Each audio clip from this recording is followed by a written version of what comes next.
Ever cut someone off and never looked back? Right, I did, if so. They say the first time you realize your parents don't really see you, not for who you are, but for who they expected you to be, it doesn't hit you like a train. No. It creeps up on you like a cold draft in an old house. Subtle. Creeping. I was maybe 7 the first time I saw the look. Not anger, not disappointment, just a kind of blankness in my dad's eyes when I showed him something I was proud of. I had built a model crane from scraps in his workshop, made it from metal wire and plastic gears, even got it to lift a toy truck.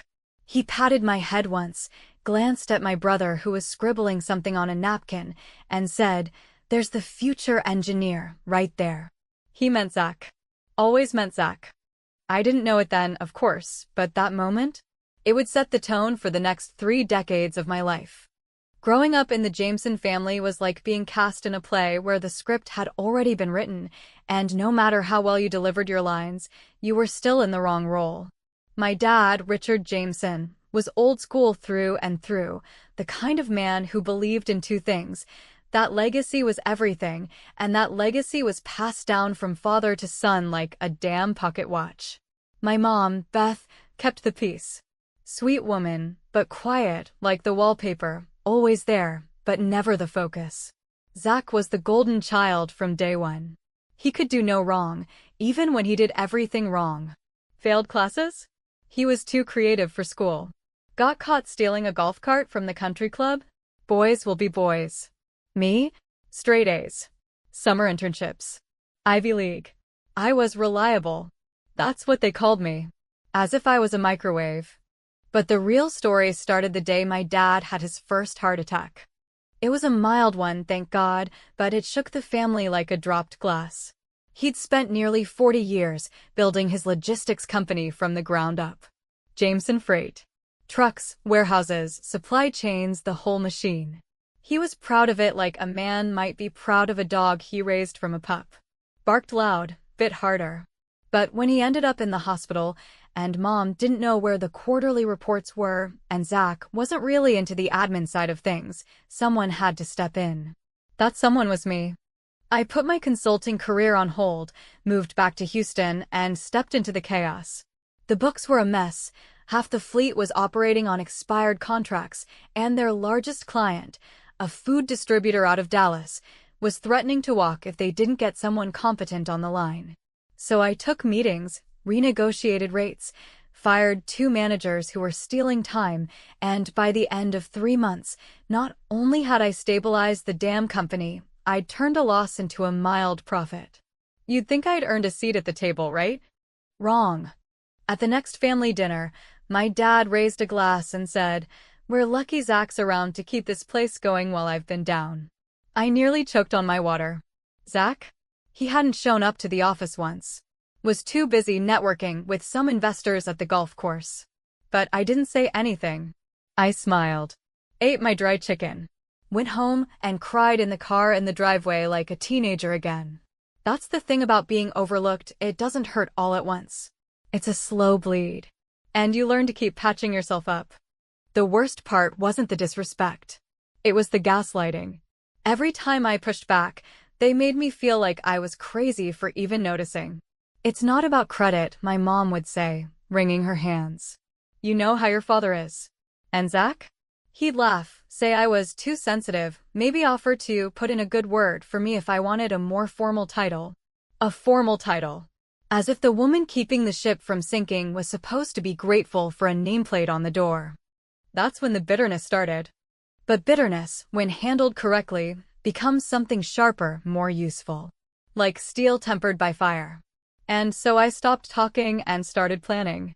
I kept running the company, doing the work no one wanted to acknowledge. But this time, I also started making calls. To lawyers. To Maggie. Maggie had been my roommate in college, now a corporate attorney with a mean streak when it came to contracts. Over wine and spreadsheets, we drafted a strategy, a legal blueprint. Because if I wasn't going to be given a legacy, I'd damn well build one. Quietly. Without permission. But we'll get to that. For now, just picture this. Me, sitting at the kitchen island with a glass of scotch, staring at the invitation to my father's retirement dinner. Big bold lettering across the top. celebrating Richard Jameson, a legacy continued through his son. My name wasn't even mentioned. Not once. Not even as "and family." I held the card in my hand like it was a goddamn funeral program. Folded it in half. Then opened my laptop. And that's when I made the call that would change everything. To Maggie. And I said, let's make it legal. The first time I walked into my father's office after that dinner, the one where Zach got the applause and I got a pat on the shoulder, the one where Mom smiled too tightly and whispered that I should let him have his moment, I didn't feel anger, not right away. What I felt, instead, was the dull, quiet emptiness that only comes after the 1,000th time you've swallowed your own voice, the kind of silence that creeps up your spine and makes a home inside your ribs. I stood in that office, surrounded by polished oak and the scent of old cigars and stale pride, and realized something I should have accepted years ago. This was never going to be handed to me, not because I didn't deserve it, not because I hadn't bled for it, but because I was born without the right plumbing. My father didn't hate me. That would have been easier. He respected me in the way men like him respect a dependable pickup truck, reliable, necessary, unglamorous. I was the one who got the paperwork done, the one who stayed late, the one who caught the tax issue before it became a lawsuit, the one who convinced the frozen goods distributor in Oklahoma City to stay another year, despite delayed deliveries and rising fuel costs. I was the one who made the numbers work when the margins were thinner than a breath. And yet, in his eyes, I was still just his daughter. Not the heir. Not the successor. Not Jameson enough. Zach, on the other hand, could blow $5,000 on a Vegas weekend, miss a Monday meeting, and still be described as having vision. That word, vision, it's what men like my father use when they want to justify gut decisions, when they want to wrap nepotism in a pretty bow. Zach was the legacy. I was the labor. And so, when Maggie slid the draft agreement across the table at our third dinner meeting, I didn't hesitate. The paper felt heavy, like it already carried the weight of what was coming. She looked at me with that same old sharp grin she used back in undergrad, the one she wore when she outdebated a cocky professor in front of the whole lecture hall. She tapped the signature line and said, "You want justice or you want recognition? Because they're not the same thing. This gives you one. The other? You're never getting it from him." I stared at that line for a long moment before I signed. The plan was straightforward, not simple, but surgical. Over the years, my father had diluted his ownership to bring in capital, offering silent stakes to 3 external investors who were now semi-retired and mostly detached. With the right structure, we could form a shell corporation, quietly purchase those shares, and secure a controlling 51%. It wouldn't look hostile because it wasn't. It was legal. Clean. Just business. We set it all in motion. 1 month after the dinner, I took the first meeting. I drove out to Austin to see Gerald, an old friend of Dad's who still wore suspenders like it was 1988. I listened to him ramble about the golden days, about how business used to be a man's handshake and a promise, and when he finally stopped to sip his coffee, I said, "Gerald, I've been running this company for the past 6 months. You just didn't know it because my name isn't on the plaque outside. But if you sell me your stake, I promise you, this company stays afloat. If you don't, well, I can't promise that Zach won't drive it into the dirt." He blinked at me for a long moment, and then he laughed, sharp and bitter, like someone who just remembered an old joke that never stopped being true. 3 days later, he signed.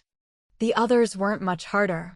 Money talks, and Maggie knew how to make the paperwork whisper just the right language. By the time we were done, I didn't just control the company, I controlled its future. And yet, I told no one. I didn't change the title. I didn't move into my dad's office. I didn't even tell my mother.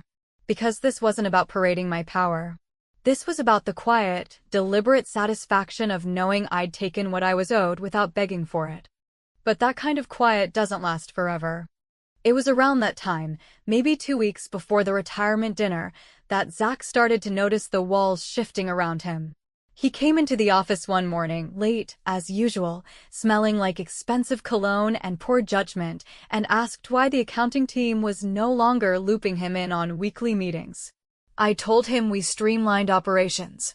He smirked, leaned on my desk like he was about to flirt with a secretary in a 1950s movie, and said, "You sure you're not trying to stage a little palace coup, sis?" I smiled sweetly, the way Mom taught me, and replied, "If I wanted the palace, I'd already be sitting in the damn throne." He laughed, but it didn't reach his eyes. That week, the retirement dinner invitation was finalized. I didn't offer to help with the guest list. I didn't ask for a speech slot. I didn't push for anything because I already had everything. My silence was strategic. And that made it all the more insulting when the final invite arrived with bold gold lettering that read, "Join us in honoring Richard Jameson's legacy as he passes the torch to his son, Zachary Jameson." Not children. Not family. Just son. As if I had never existed. I sat with it for a moment, fingers trembling slightly, and I knew, not hoped, not guessed, but knew that this wasn't just a mistake. This was a declaration. A message. My father, in all his pride and blindness, had made his final decision. He was choosing bloodline over merit, gender over reality, illusion over truth. And in doing so, he gave me the final push I needed to stop holding back. Because sometimes, the only way to break a legacy is to steal it from the inside. I didn't cry this time. I didn't call Maggie to vent. I didn't even finish my drink. I just folded the invitation, placed it in my desk drawer, and opened the latest draft of the sale agreement. I had already signed my name on the dotted line. Now it was just a matter of timing. And I knew exactly when I was going to drop the bomb. Let him have his toast. I'd bring the paperwork. There's something surreal about watching a room full of people applaud a lie while you sit there, perfectly still, with truth folded in your purse like a sleeping knife, quiet for now, but sharp enough to draw blood the second you decide it's time. The evening had all the usual trappings of a celebration meant to disguise a funeral: clinking glasses, bad jazz, too many white linens, the faint whiff of expensive catering trying to cover up the rot underneath. Everyone was smiling, but their eyes kept drifting back to my father, who stood near the front of the banquet hall with that signature blend of confidence and controlled arrogance that had made him a legend in logistics circles and a stranger at his own dinner table. He looked healthy for a man who'd spent the better part of the last year pretending his company wasn't 2 contracts away from collapsing. Rosy cheeks, clean shave, gray suit that didn't quite fit like it used to, but he wore it like armor. And beside him, predictably, stood Zach, who looked like the younger version of Dad if you squinted and ignored the hollow ambition behind his eyes, the slight slouch of someone used to being carried instead of walking. I watched them clink glasses while a circle of ex-employees, old golf buddies, and second-tier investors laughed too loudly and made comments like, "Now that's how you pass a torch," and "the Jameson boys, built to last." I had to excuse myself before dessert just to step outside and breathe. There's only so long you can listen to people congratulate the wrong man before your jaw starts to lock up. The Texas night air was thick and warm, smelled faintly of magnolia and diesel from the delivery trucks idling down the street, and I stood under a row of string lights, looking up at a sky that felt too calm for what I was about to do. I didn't need to rehearse the moment. I had played it in my head so many times that it had become muscle memory. Every line, every gesture, every beat timed like clockwork. But I still wasn't sure how I'd feel. Would I gloat? Would I cry? Would I feel anything at all? Back inside, the speeches began, and I took my seat at the family table, across from my mother, who wore pearls and worry in equal measure. She kept glancing at me like she knew something was coming, like a storm building behind polite conversation, but she said nothing. That was her gift, silence as a survival skill. She had learned long ago that in the Jameson household, words only mattered if they came from a man's mouth. And tonight, my father was about to speak. He stood with that slow, deliberate ease of a man who had always believed the world would wait for him to gather his thoughts. He tapped his glass once, twice, just enough to bring the room to attention, and then he launched into the kind of speech he loved to give, nostalgic, self-congratulatory, lightly peppered with fake humility that didn't fool anyone. He talked about starting Jameson Freight in a rented office with 1 truck and a phone line. He talked about the challenges: Y2K, oil spikes, labor shortages, and how he pushed through them with grit and discipline. He made a joke about how his wife had to remind him to come home sometimes, to which the audience chuckled politely, and Mom smiled like it didn't still sting. And then he said it, the line that split the night in half like a crack down the center of a glass floor. He lifted his champagne flute high and declared, "Let's raise a glass to the future, to my son, Zach, the only one who'll carry the Jameson legacy forward." The room erupted in applause. Cheers. Whistles. Cameras flashed. My father looked pleased. Zach looked smug. And me? I stood up. Not abruptly, no drama, no gasp. Just a calm, practiced motion, like a woman getting up to stretch her legs, maybe head for the restroom. But instead of heading to the back, I stepped toward the front, heels clicking softly against the marble floor, the sound cutting through the applause as it slowly died when people started to realize I wasn't smiling. I reached into my purse, pulled out a thick white folder, the kind of folder people assume is boring unless they know better, and placed it gently on the podium my father had just vacated. He looked at me, confused at first, then annoyed, and finally, just a flicker afraid. I turned to the crowd, cleared my throat, and smiled. Not a big smile. Not a fake one. Just enough to hold the room. "Strange," I said, voice steady, clear, the way you talk to a jury you don't trust, since this sale agreement here has my name on the company. Silence. The kind of silence you feel before an earthquake. My father's glass slipped midair, struck the floor with a sound like a gunshot, and shattered. Zach cursed under his breath. My mother froze, her hand clenched tight around her napkin. I didn't flinch. The agreement was real, signed, sealed, and filed. I had controlling interest. I had the board votes. I had the legal documentation to make it official. And now I had the room. I watched the faces shift, confusion turning to disbelief, disbelief turning to awe, and awe giving way to that uncomfortable ripple of admiration people feel when they realize they've underestimated you. The same men who had spent the past hour toasting my brother now looked at me with something else in their eyes. Maybe fear. Maybe respect. Maybe both. Zach tried to say something, a joke, probably, or some half-hearted deflection, but I didn't give him the space. I simply turned to my father, looked him in the eyes, and said, "You taught me business is about leverage. You just didn't expect me to learn faster than you did." The room still hadn't moved. I took my folder, stepped down from the podium, and walked back to my seat like nothing had happened. Like I hadn't just set the house on fire in front of everyone. Like I wasn't the only one holding the extinguisher. Because the truth is, this wasn't a rebellion. It wasn't a tantrum. It was a transition, one that should have happened with dignity, had they ever thought me worthy of it. But dignity is a currency men like my father only trade with sons. And I was done paying in silence. Let the ashes fall where they may. The moment the dinner ended, the atmosphere inside that elegant banquet hall, once buzzing with rehearsed praise and well-groomed nostalgia, shifted into something colder, sharper, and far more real than anything that had been said all evening. As the servers quietly began clearing untouched dessert plates and the last notes of piano music trailed off into irrelevance, a heavy, tangible silence filled the space left behind by applause.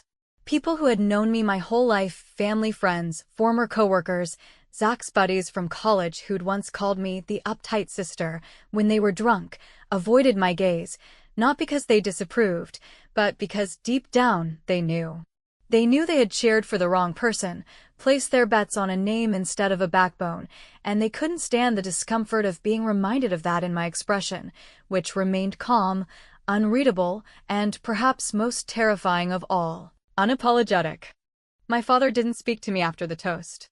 He didn't speak to anyone, actually.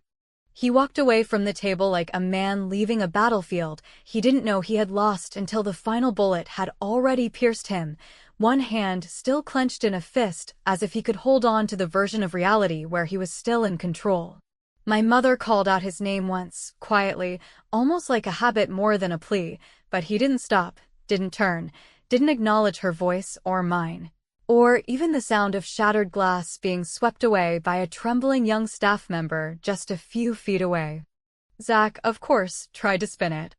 Tried to laugh it off, to make it sound like some kind of misunderstanding, a clerical error, maybe even a practical joke, but his voice cracked on the second sentence and never recovered. His charm, so effortless when nothing was on the line, crumbled in the presence of actual consequence.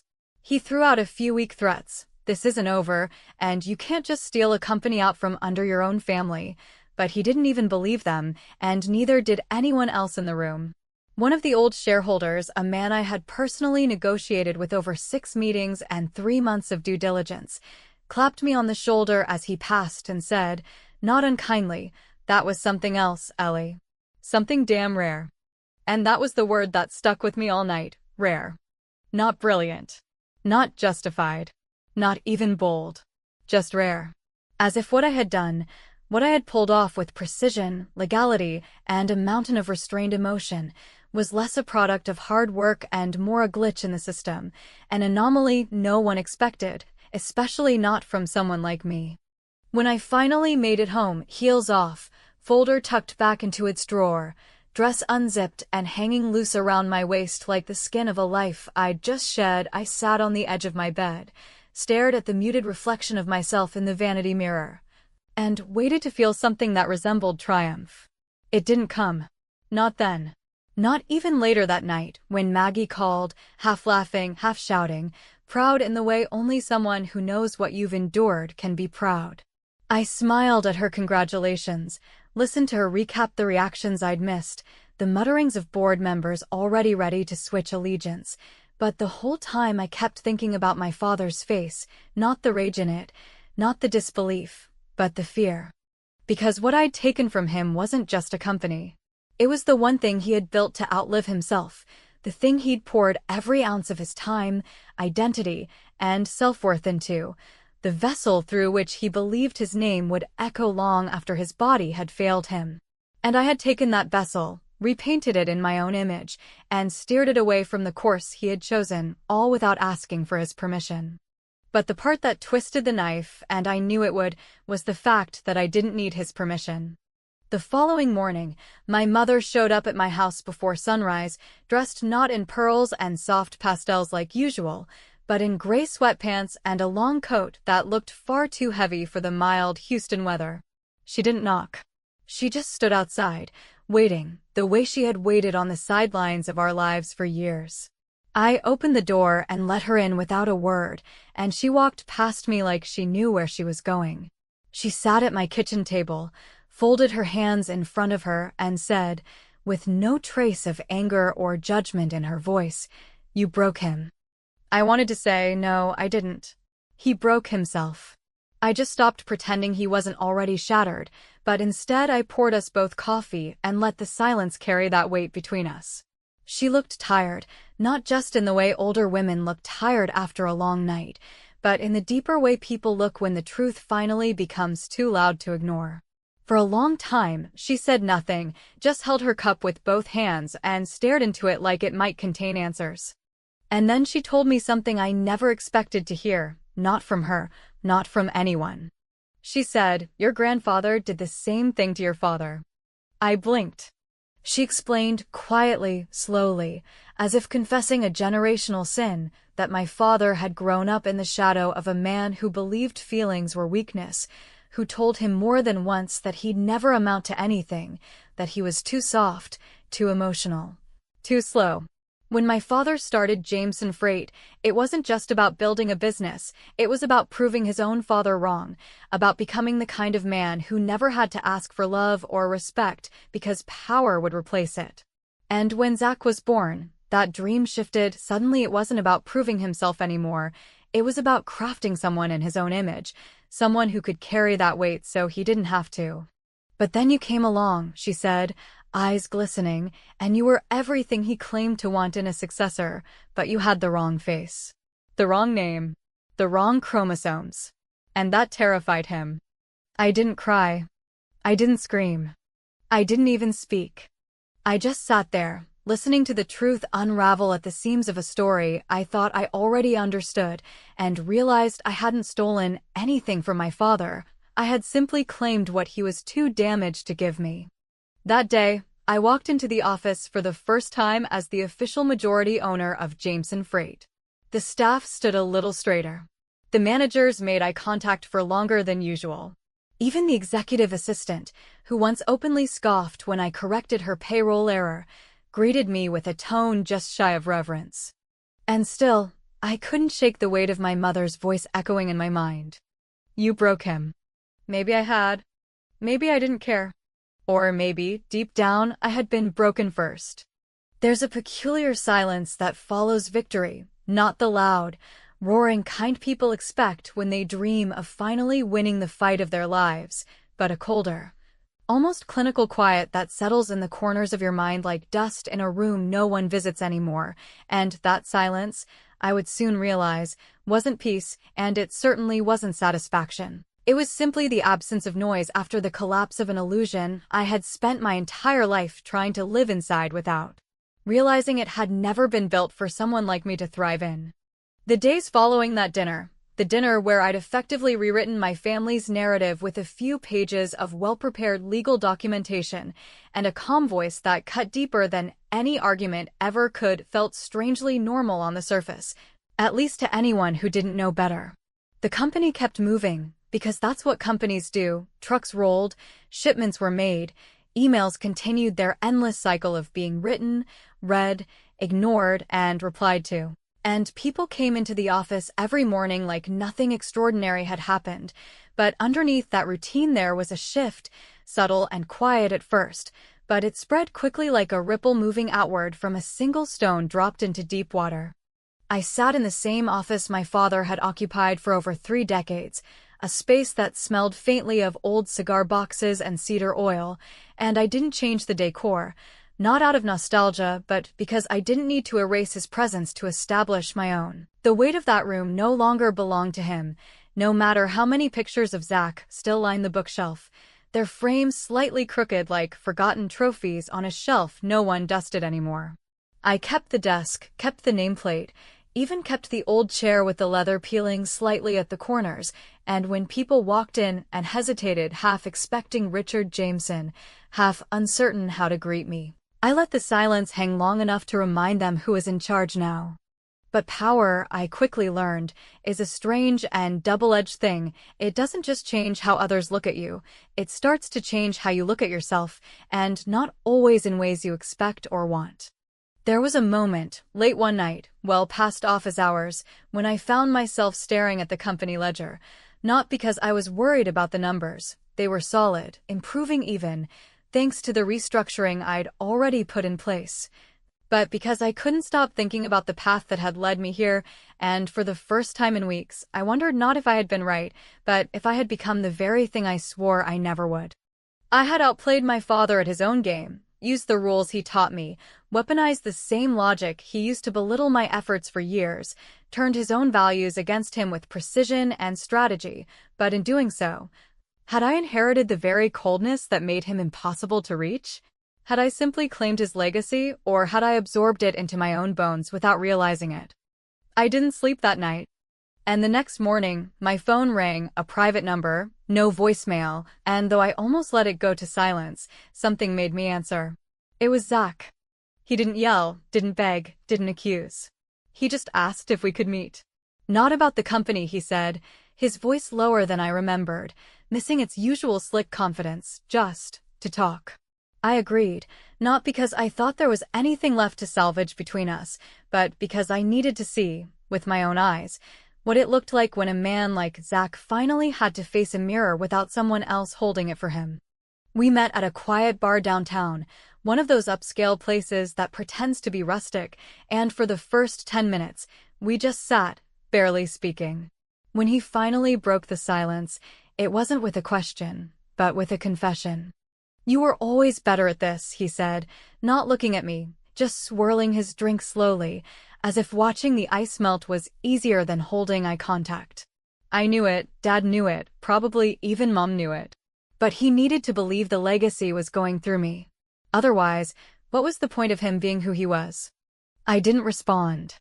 I just let him keep talking, because for once, it wasn't about control or performance or ego, it was about truth, even if it came too late to change anything. He told me he wasn't angry anymore. He was humiliated, yes, and probably still resentful in ways he hadn't fully unpacked yet, but he understood why I did it. And more importantly, he admitted that if the roles were reversed, he never would have had the guts, or the patience, to pull it off the way I had. "You earned it," he said finally. Not just the title. The whole damn thing. It wasn't forgiveness. It wasn't closure. But it was something. That night, after we parted ways with no promise of reconciliation, I returned home and found my mother waiting on my porch, wrapped in a shawl she always wore when she was unsure what version of herself the situation required. She didn't say anything at first, just looked at me like she'd been watching something grow and didn't quite recognize what it had become. She handed me a box. Inside were photos, black and white, faded, of my father as a child, his eyes not yet hardened by the expectations placed on him by his own father. A man I'd never met but whose presence had haunted every decision made by the men in my family, like an echo that refused to fade. Beneath the photos was a letter, one my grandfather had written but never sent, filled with apologies, regrets, and a kind of desperation to rewrite what had already been carved into time. "He never read it," my mother said softly. "But maybe it's time someone did." I sat up that night reading every word, and when I was done, I didn't feel anger or pity, just a deep, aching clarity. Legacies aren't just businesses passed from one generation to another, and they're not defined by surnames engraved on metal doors. They're built from the choices people make in silence, the sacrifices they bury, the truths they're too afraid to say out loud. My father built something out of pain, and he passed it down like a weapon instead of a gift, hoping it would redeem his own story, never realizing that what he passed down wasn't strength, it was fear wrapped in pride. And I had broken that pattern not by inheriting it, but by exposing it. Now I own Jameson Freight.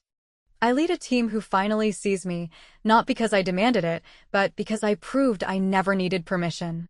But the final image I carry, the one I can't quite shake, isn't the moment I announce the sale agreement, or the stunned expression on my father's face. It's a memory I hadn't visited in years, one I found in the bottom of that box, a photo of me, no more than 5, sitting on the floor of my dad's office with crayons in hand, sketching what I thought was a building, but looked more like a maze. He was standing over me, back turned, phone pressed to his ear. He never saw the drawing.